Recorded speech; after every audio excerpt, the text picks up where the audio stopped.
Part 1. The Boy Who Saw Eternity in the Shadows. They called him the painter of mood. Yet behind the shimmering birch groves, the sun-touched rivers, the wide Russian skies, there lived a storm that refused to quiet. His canvases carried silence, yes, but it was the silence of a cathedral, the silence before thunder, the silence of a man who had walked too closely with despair. Isaac Levitan did not live long. He did not even live well. But in the 39 short years he breathed, he learned something most men spend their whole lives avoiding, that beauty and sorrow are twins, inseparable, whispering the same language. And so, when you stand before one of his paintings, when the horizon stretches endlessly, when the sky swallows you whole, you are not looking at a landscape. You are looking into his chest, at the storm clouds of a soul that never found rest. But how did a poor, parentless boy from a forgotten border town become Russia's most haunting landscapist? The answer lies in shadows, hunger, and a gaze that saw eternity in the smallest flicker of light. Childhood in ruins. He was born in 1860 in Kabartai, a small settlement at the edge of the Russian Empire, now in Lithuania. Nothing about this place suggested greatness. Dusty streets, weather-beaten houses, winds that carried both frost and despair. His father, Ilyashiv Levitan, was a modest man, a poor station clerk, once a tutor, a dreamer whose ambitions had already been broken by poverty.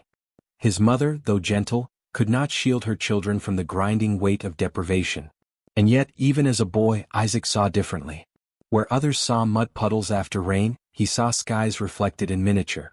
Where others saw crumbling walls, he noticed the way evening light caressed the cracks, turning poverty into poetry. But fate was merciless. Tragedy arrived early and would never quite leave him. His mother died while Isaac was still young. His father followed not long after, taking with him the last fragile sense of security. At barely 15, Isaac Levitan was an orphan, cast adrift in a world where hunger was common and kindness rare. He and his siblings wandered Moscow streets, clutching at survival. They lodged where they could, often in places so damp and cold they seemed less like homes than graves above ground. To some boys this would have meant ruin.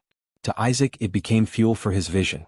Every hardship cut deeper, carving a space inside him where landscapes could later live. The school of painting, hunger and humiliation. In 1873, barely able to keep himself fed, Isaac applied to the Moscow School of Painting, Sculpture and Architecture. His talent, raw and unpolished, caught the attention of the professors. He was admitted, though not into comfort. The school was both sanctuary and torment. Sanctuary because here was a place where brush and canvas could replace the chaos of the streets. Torment because poverty followed him through its doors like a shadow. His shoes were worn, his clothes ragged. Peers mocked him, calling him the beggar painter.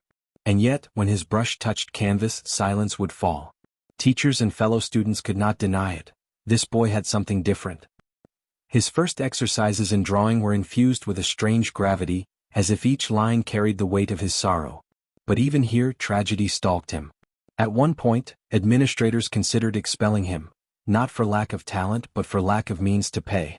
Only the intervention of sympathetic teachers, who recognized his genius, kept him within the walls. And so Isaac painted in hunger. He painted in sickness. He painted with trembling hands, his chest rattling with coughs from cold nights without firewood. Every canvas was not just an exercise of art, it was survival itself. The young eye for eternity. Levitan did not seek beauty in the way others did. He did not chase the grand, the magnificent, the heroic. Instead, he lingered on the quiet, the overlooked. A road stretching into mist, a cluster of birches trembling in the wind, a river beneath a pale sunset. His landscapes were not about geography. They were about memory, about the residue of human souls upon nature. He was already learning that a true landscape is never empty. It carries grief, hope, silence, eternity. One professor remarked, "This boy does not paint places. He paints moods." And moods were exactly what Isaac understood best. A world crashing down. By the time he was 17, Isaac had endured more losses than most men twice his age. Hunger, illness, ridicule, and the endless awareness that his life might collapse at any moment. But in this crucible, his genius sharpened. While others painted mere copies of hills or skies, Levitan painted something unnameable, the trembling edge between life and death, between despair and hope. And though few yet recognized it, the storm that was Isaac Levitan was only beginning to form. Part 2. Love, Shadows and the Road of the Exile. The year was 1877. Moscow streets were restless, full of carriages rattling over cobblestones, merchants shouting their prices, students in black coats rushing to lectures. Somewhere in this chaos, a young man with hollow cheeks and burning eyes walked quietly, almost invisibly, carrying a sketchbook under his arm. He was only 17, but Isaac Levitan already looked older than his years. The weight of loss had carved shadows into his face. Yet those who saw him work in the classroom at the School of Painting could not mistake what burned behind his exhaustion. A vision that belonged to no ordinary youth. First flickers of success. By the late 1870s, Levitan's work began to draw murmurs of admiration. His landscapes stood apart. While others painted precise, academic scenes, mountains, lakes, monuments, Levitan captured something stranger. A lonely stretch of road swallowed by fog. A church dome barely visible above autumn trees. A sunset that looked less like light and more like sorrow bleeding into the horizon. One critic noted, "This boy paints not what the eye sees but what the soul remembers." His teachers, including Savrasov, recognized him as a rare talent. The older master whispered to colleagues, "He will surpass us all, if life does not break him first." And life tried. Oh, how it tried. Exile in the shadows. In 1879, Moscow's political atmosphere darkened. Suspicion of Jews swelled. Whispers of revolution made officials nervous. Levitan, though never involved in politics, was exiled from Moscow simply for his origins. Imagine it, a young painter, frail and already half-orphaned, banished from the city that had been his only sanctuary. He wandered, displaced, as if cursed to mirror the very loneliness he painted. It was during this exile that his vision deepened. He painted roads that led nowhere, skies heavy with distance, landscapes soaked in melancholy. It was as though his brush translated his own sense of homelessness into universal symbols. Later, critics would marvel at the strange Russianness of his art, even though he was not ethnically Russian. But perhaps it was precisely his outsider's gaze that allowed him to capture the soul of the land so truthfully. The Vladimirka Road. Among his early triumphs was the Vladimirka Road, a painting of a long, empty road stretching into endlessness, a path once walked by exiles and prisoners, leading toward Siberia. To the casual viewer, it was only a bleak road. To those who knew, it was a painting of fate itself, the silence of punishment, the weight of centuries. Levitan had never walked that road as a prisoner, but he knew the feeling intimately, the sense of being driven forward by forces beyond one's control, condemned to loneliness. His own exile bled into the canvas. And when people stood before that painting, some said they heard silence itself, a silence so heavy it pressed on the chest. The fragile flame of love. But even in the midst of shadows there came light. In the early 1880s, Isaac met Sofia Kuvshinikova, a doctor's wife and amateur painter. She was older, vibrant, married, yet full of curiosity. Levitan, lonely and starved for affection, was drawn to her like a moth to a lantern. Their affair was whispered about in Moscow circles. Some condemned it. Others pitied him, seeing in this passion not scandal but desperation. The orphan who had never known lasting love, clinging to the first warmth offered. For a time she gave him comfort. They painted side by side, took trips to the countryside, shared dreams. Yet the affair could not last. It was complicated, messy, doomed by circumstance. And when it faltered, Levitan's heart collapsed inward again, deeper than before. From this wound, some of his most powerful landscapes emerged. Love for him was always a shadowed flame, never steady, always flickering, always threatening to vanish. The tuberculosis whisper. By the mid-1880s, Isaac's body began to betray him. The coughing fits, the blood on his handkerchief, the fatigue that no sleep could heal. Tuberculosis, the invisible executioner of the 19th century, had chosen him. Yet, as though mocking death, his productivity soared. The sicker he became, the more he painted. It was as if he felt the clock ticking louder than others and decided he would leave behind more than time could erase. Friends begged him to rest. He refused. Rest? I rest when I paint. And so, fevered, trembling, half-starved, he stood before canvas after canvas, translating his weakening breath into skies that seemed eternal. Friendship with Chekhov. Around this time, Levitan crossed paths with another restless soul, Anton Chekhov. The two recognized something in each other, a melancholy that was both a burden and a gift. Chekhov once wrote, "Levitan has eyes that see what most of us fear to admit, that beauty is always laced with sorrow." They spent hours together, sometimes in silence, sometimes in quiet conversation, sometimes laughing as though to chase away the darkness that hung around them both. Each man understood the other in ways words rarely captured. For Chekhov, Levitan was proof that art could reveal what medicine and science could not. For Levitan, Chekhov was the rare companion who did not pity him, but respected the depth of his vision. It was a friendship born of two men who knew they were running out of time. The storm before the mastery. By the late 1880s, Levitan had established himself as a rising star among Russian painters. His works sold, exhibitions welcomed him, critics debated him. But inside he remained fragile, haunted, restless. Love lost. Health fading. Exile remembered. Poverty never far behind. These were the storms that fueled his brush. When he painted a summer meadow, it was never merely pleasant. It carried a silence, a tension as though the sky might break open. When he painted a river, its stillness contained grief. When he painted a church, it felt less like devotion and more like resignation before eternity. Each canvas was his confession. Each horizon line was another line in his diary of despair and wonder. And all of Russia, whether they understood or not, began to feel the trembling of his soul. Part 3. The Painter of Eternal Silence. The 1890s arrived, and with them, a storm of contradictions for Isaac Levitan. Outwardly, his career reached dazzling heights. Exhibitions, critical praise, the admiration of peers. His name became synonymous with Russian landscape painting, his canvases spoken of with reverence. Yet inwardly the shadows thickened. The closer he came to perfection, the more fragile he became, as if each triumph exacted a hidden toll. The master of mood. Levitan's landscapes were unlike anything Russia had seen. He was not merely a chronicler of fields, rivers, and skies. He was a conjurer of atmosphere, a poet of silence. Spring flood, a river swollen with melting ice, the water rushing forward with unstoppable force. To others it was a seasonal scene. To Levitan it was the pulse of nature itself, unstoppable, indifferent, eternal. Golden autumn, hills glowing with fiery leaves, sunlight trembling on the riverbanks. Yet beneath the beauty lay a quiet foreboding, as if the season's splendor was only a mask for decay. Above eternal peace, a vast lake under a sky of storm clouds, a lonely church standing at the edge of eternity.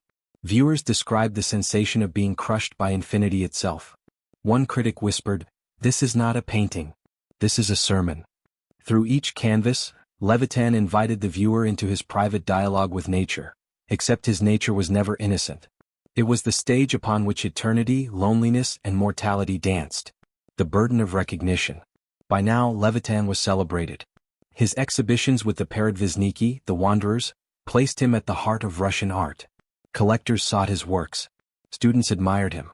And yet, Isaac could not feel at home in this success. Fame did not heal the wound of orphanhood. Applause did not quiet the whispers of tuberculosis in his lungs.